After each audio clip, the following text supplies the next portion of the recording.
कि जो ये शबरी थी, बताते हैं कि अपने पिछले जन्म में एक राजा की पुत्री थी, और राजा की पुत्री होने के नाते उनको क्या हुआ, वो उनका इच्छा थी कि वो संतों का संग करें। जब वो अपने पालकी में गुजरती थी तो उनके पालकी में चारों तरफ से राजा की पुत्री है और दोनों तरफ से कवर कर दिया जाता था, और जब पालकी लेके चलते थे तो पीछे से कीर्तन की ध्वनि आती थी, जैसे हम लोग कीर्तन करते हैं। क्या कीर्तन करते हैं? हरे कृष्णा कृष्णा कृष्णा हरे हरे, हरे राम राम राम हरे हरे, हरे कृष्णा कृष्णा कृष्णा हरे हरे, हरे राम राम राम हरे हरे।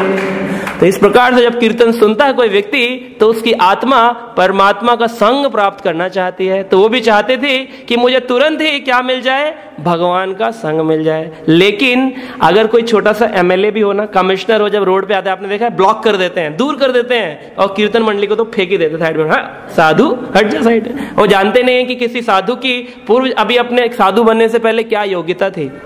जैसे लोग जानते नहीं, हमने एमबीए किया अपना पुणे से और फिर लंदन से डिप्लोमा इन फार्मास्यूटिकल्स किया, लेकिन आज किसी व्यक्ति के घर जाते हैं कीर्तन करने के लिए, उसको नहीं पता कि हमारे क्या एजुकेशन है। वो क्या सोचता है, धोती कुर्ते में कोई पंडित आया है ना, और घर पे घंटी बजाओ तो खोलते हैं और फिर बंद कर लेते हैं, और कई बार तो धक्का भी दे देते हैं, जाओ हमारे पास टाइम नहीं है, बाद में आना, है ना। बुक्स ले लीजिए, गीता ले लीजिए, बोलते हैं जाओ हमारे पास टाइम नहीं है, बाद में आना। वो जानते नहीं है। तो इसी प्रकार से जो ये राजा की पुत्री थी, इसको अलाउ नहीं था किसी भी संत से मिलना जुलना, और राजा की पुत्री है। अभी जब कोई नॉर्मल व्यक्ति नहीं घुसने देता हम लोगों को, तो कैसे हम घुसेंगे प्राइम मिनिस्टर के पास में? तो वो तो जाने नहीं देंगे, क्योंकि क्या होता है, भक्ति के अंदर 4 चीजें बताई गई हैं जो भक्ति करने नहीं देती हैं। बता सकते कौन सी चीजें 4 जो भक्ति नहीं करने देती हैं? First is your beauty. जो सुंदरता है वो व्यक्ति को भक्ति नहीं करने देती है, क्योंकि व्यक्ति को लगता है मैं बहुत सुंदर हूं। जो व्यक्ति का एजुकेशन बहुत हाई होती है वो उसको भक्ति नहीं करने देती। उसकी भक्ति के बीच में आगे आती है क्या, उसकी एजुकेशन, मैं बहुत पढ़ा लिखा हूं। और जब व्यक्ति की तीसरी चीज है उसका धन, मैं बहुत धनी हूं, मैं तो भगवान को भी खरीद सकता हूं, मैं बोलूंगा तो कृष्ण मेरे यहाँ नाचेंगे, मैं बोलूंगा तो राम मेरे यहाँ कीर्तन करेंगे, ऐसा सोचते हैं वो, है ना। और सुंदर स्त्री, परिवार, ऊंचा कुल, इस प्रकार की जो ये 4 वस्तुएं हैं ये व्यक्ति को भक्त नहीं बनने देती। और अगर कोई बन जाए तो उसको अपने जीवन में भाग्यशाली मानना चाहिए, क्योंकि ब्रह्मांड भ्रमिते कौन है भाग्यवान जीव, गुरु कृष्ण कृपा पाए भक्ति लता बीज, इस प्रकार से प्राप्त होता है। तो उसकी पुत्री को मिलने नहीं दिया जाता था किसी से भी, और बड़ी टेंशन में रहती थी, मैं कैसे भक्त बनूंगी, मैं कैसे भजन करूंगी। और यही करते करते एक दिन उसके प्राण चले गए। बोलते हैं अंत काले च मामेव स्मरण मुक्त व कलेवरम, अंत्य मति सो गति, अंत में जैसी मति होती है वैसी गति होती है। वो क्या चाहती थी बनना? भगवान का दर्शन, भगवान के भक्तों का दर्शन। और भगवान के भक्तों का दर्शन करने के लिए उनको अलाउ कर दिया गया, ठीक है आप भगवान का दर्शन करो। अगले जन्म में क्या बना दिया? बिल्कुल ही गरीब परिवार में जन्म दे दिया। कौन से परिवार में? जहां पर सुअर का मांस खाया जाता है। जस्ट इमेजिन, शबर जाति के घर में शबरी जो है इनका नाम नहीं है एक्चुअली, ये क्या है? जातिवाचक शब्द है। जाति जिसमें शबर में पैदा हुई इसलिए उनको शबरी कहते हैं। जैसे पटेल में कोई पैदा हो तो बोलेंगे पटेल साहब, छाबड़ा साहब, चड्डा साहब, ये जो है जातिवाचक शब्द है, ये एक्चुअली व्यक्ति का नाम नहीं है। तो शबरी का नाम तो और ही था, कुछ और था, लेकिन उनका क्या था? शबरी इसलिए बोलते हैं कि उस जाति में पैदा हुए।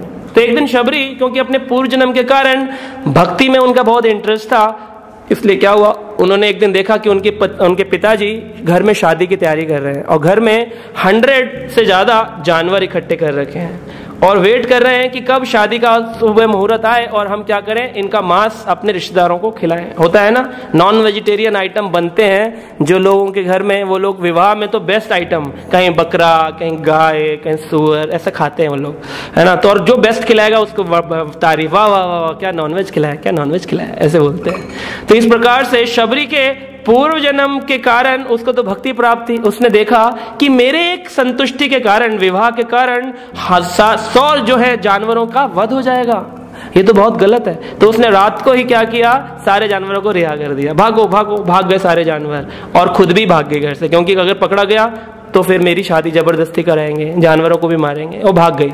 अभी भाग के जाएगी कहाँ, कहाँ जाएगी? सिटी में, जंगल में? जंगल में क्या करेगी जाके? वन में, है ना। वन में जाना बहुत इंपॉर्टेंट है, और खासकर उस व्यक्ति के लिए जिसकी उम्र 50 से ऊपर की है, 50 से अबव। आप देखिए, जब हम गिनती पढ़ते हैं हिंदी में 50 के ऊपर तो क्या आता है? हाँ जी, पक्का लॉक? 51 का मतलब क्या है? 51 वन। भगवान ने गिनती भी ऐसी बनाई कि अब तो जा वन, अभी भी नहीं जाते, घर में लॉक। पुत्रों का क्या होगा, परिवार का क्या होगा, मेरे बच्चों के बच्चों का क्या होगा, उनके बच्चों का क्या होगा, ये नहीं सोचता तेरा क्या होगा, कभी नहीं सोचता वो। और इसी के कारण अंत काल में भगवान मृत्यु के रूप में आ जाते हैं, और फिर तब उसे बड़ी तकलीफ होती है। एक मौका और दे दो भगवान, एक मौका और दे दो, हे राम हे कृष्ण, एक मौका और दे दो। फिर क्या कहते हैं? जन्म जन्म ऋषि तप कराई, अंत काल कहे राम आवत नहीं। अंत में भगवान राम का नाम निकलता नहीं, चाहे आपने कितनी भी तपस्या करी हो, है ना। इसके लिए भगवान का नाम को अपने जीवन का क्या बनाना पड़ेगा? मूल मंत्र बनाना पड़ेगा। बोलते हैं नाम काम तरु काल कराला। नाम कैसा है? भगवान का, जो कलयुग के काल को भी काट सकता है। सुमिरन समन सकल जग जाना। इसको जो सुमिरन करता है वो व्यक्ति ही बता सकता है कितना स्वादिष्ट है। जैसे आज आनंद उत्सव का जो प्रसाद है वो ही बता पाएगा जिसने अटेंड किया है। अभी आप नेक्स्ट संडे आएंगे, जो लोग आज नहीं आए उनको बोलेंगे अरे पता है बहुत बेस्ट प्रसाद था, कहेंगे हमने तो खाया नहीं। इसलिए जो व्यक्ति भगवान के नामों का गुण गाता है ना, उसी को मालूम है कि इसके अंदर कितनी प्योरिटी है। बोलते हैं राम नाम कलि अभिमत दाता, हित परलोक लोक पितु माता। और पिता और माता को भी वो व्यक्ति तार देता है जो अपने जीवन में भगवान के नामों की शरण ग्रहण करता है। अगर आपने आज भगवान के नाम हरे कृष्ण मंत्र का शरण ग्रहण करी, तो आपके पिता माता अगर जीवित नहीं भी होंगे तो भी उनको क्या होगा? उनको शुद्ध लोक प्राप्त हो जाएगा। अगर घर में एक भी शुद्ध भक्त बनता है, प्योर डिवोटी का मतलब अन अभिलाषिता शून्यम। हाँ, कोई उसकी अभिलाषाएं नहीं है जीवन में, बस एक ही अभिलाषा है, क्या? मुझे राम की सेवा करनी है, मुझे कृष्ण की सेवा करनी है। अगर उसकी यही अभिलाषा है तो बोलते हैं त्रिशतम, 3 into 7 21, 21 पीढ़ियां तर जाती हैं। 7 फादर की साइड, 7 मदर की साइड, और 7 उसकी आने वाली जो आई भी नहीं है। जस्ट बाय चैंटिंग क्या?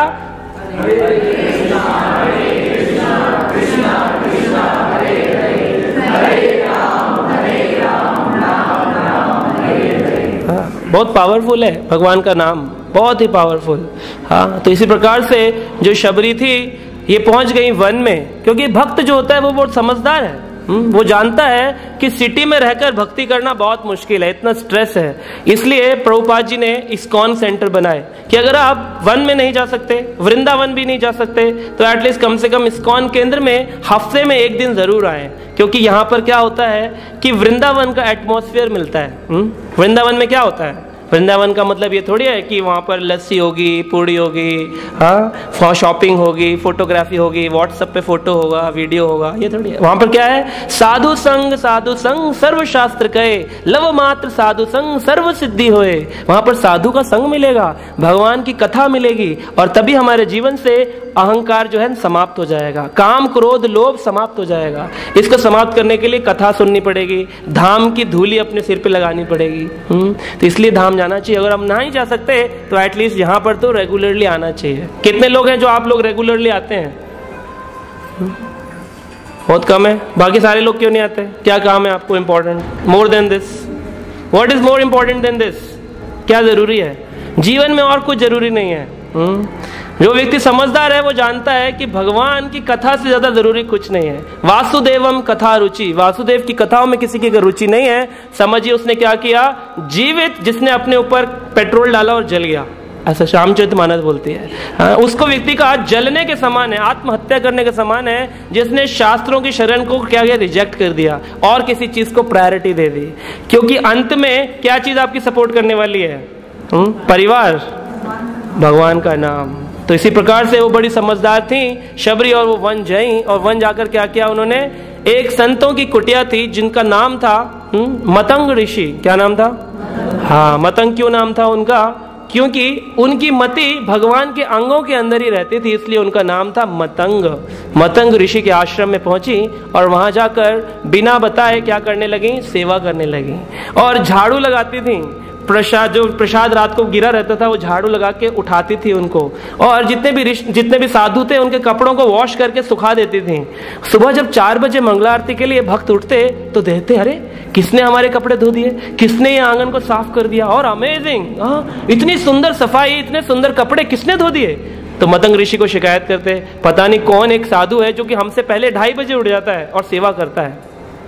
तो जो संत होते हैं ना, वो बड़े ही टेंशन में आ जाते हैं जब उनकी कोई सेवा करे। एक्चुअली जो समाज है ना, मटेरियल वर्ल्ड, वहां पे लोग चाहते हैं लोग मेरे क्या बने, नौकर बने, और मैं क्या बनूं, बॉस बनूं। लेकिन भक्ति में लोग क्या चाहते हैं, मैं दास बनूं और कोई मेरा बॉस बने। इसलिए प्रतिस्पर्धा, कंपटीशन चलता है भक्तों के बीच में। प्रसाद पा रहे होते हैं ना, एक दूसरे की थाली खींचते हैं, मैं फेंकूंगा, मैं फेंकूंगा, मैं फेंकूंगा, मैं। क्यों? कहते हैं जिस व्यक्ति ने किसी संत की अगर सेवा कर दी, किसी व्यक्ति ने अगर किसी संत की, किसी भक्त की सेवा कर दी, तो उसकी भक्ति का 1/6 पार्ट उसी पल तुरंत शास्त्र बताता है उसके पास चला जाता है। इसीलिए हमें क्या बोला गया है, सबसे उत्तम क्या है, वैष्णव सेवा। नाम में रुचि जीव दया वैष्णव सेवा। वैष्णवों की सेवा अगर किसी ने कर दी है ना, तो सेवाएं पूछेंगे आप कौन कौन सी होती हैं। कभी कोई भक्त अगर प्रवचन करता है तो उसको ध्यान पूर्वक सुनना, ये क्या है, श्रवण सेवा। किसी ने आपको नाम जप की माला दी, इसको ध्यान पूर्वक जपना, ये क्या है, कीर्तन सेवा। और प्रसादम डिस्ट्रीब्यूशन की सेवा में ध्यान पूर्वक प्रसाद बांटना, प्रसादम सेवा। डीटी ड्रेसिंग, ये भी भगवान की सेवा है, आत्मनिवेदनम सेवा, तो ये अर्चनम सेवा। तो इस प्रकार से हमें समझना चाहिए कि सेवा बहुत इंपॉर्टेंट है। सेवा करने से हम उसका 1/6 भाग बिना कुछ प्रयास किए प्राप्त कर लेते हैं, है ना। तो आप देखिए कितना पावरफुल चीज है। इसलिए मतंग ऋषि बहुत टेंशन में आ गए कि कौन है जो हमारा सारा का सारा कर्म लेके चला जाता है, सुबह सुबह भक्ति का कर्म समाप्त हो जाता है और बिना बताए। तो फिर उन्होंने कहा अब की बार किसी 2 साधुओं की ड्यूटी लगाई, आप अर्ली राइज 2 बजे उठ जाओ, 2:30 बजे से पहले। तो 2 बजे उठे तो देखा कि एक शबर जाति की औरत आती है और सफाई कर रही कपड़े। ओ है महाराज, सब गंदा कर दिया। एक शबर जाति की स्त्री ने आकर हमारे वस्त्रों को छू लिया, हमारे आंगन में प्रवेश कर लिया, सब गंदा हो गया, सब गंदा हो गया।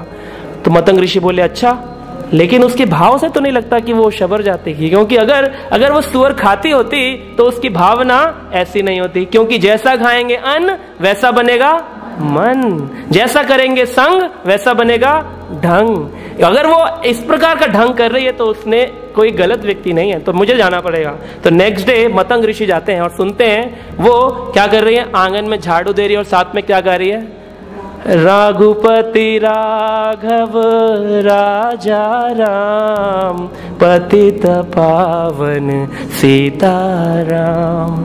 सीताराम के नामों को उच्चारण कर रही है। शबर जाति में उत्पन्न होने से क्या हुआ, अगर किसी व्यक्ति ने भगवान के नामों की शरण ग्रहण कर ली तो अभी वो शबर नहीं रहा, वो क्या बन गया, संत बन गया।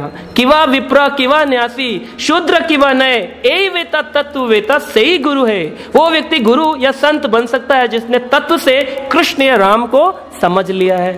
किवा विप्रा, चाहे वो ब्राह्मण हो, किवा शूद्र, चाहे वो शूद्र हो, किवा न्यासी, चाहे वो सन्यासी हो, जिसने तत्व से कृष्ण को समझ लिया। तत्व मतलब भगवान मेरे स्वामी है और मैं उनका दास हूं, जीवेरे स्वरूप होए नित्य कृष्ण दास। अगर किसने समझ लिया ये तत्व तो वो गुरु बनने योग्य है, वो भक्त बनने योग्य है। तो ये बात मतंग ऋषि ने अपने शिष्यों को बताई और बोले मैं इसको हरिनाम दीक्षा प्रदान करूंगा। और उनको दीक्षा प्रदान करी और उसके बाद शबरी ऑथराइज्ड सेवा करने लगी उस आश्रम में। और सादा दिन क्या बोलती रहती थी, हरे कृष्णा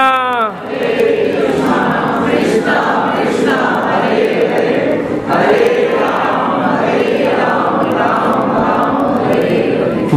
इस प्रकार से भगवान के नामों का वो चिंतन करती रहती थी सदा।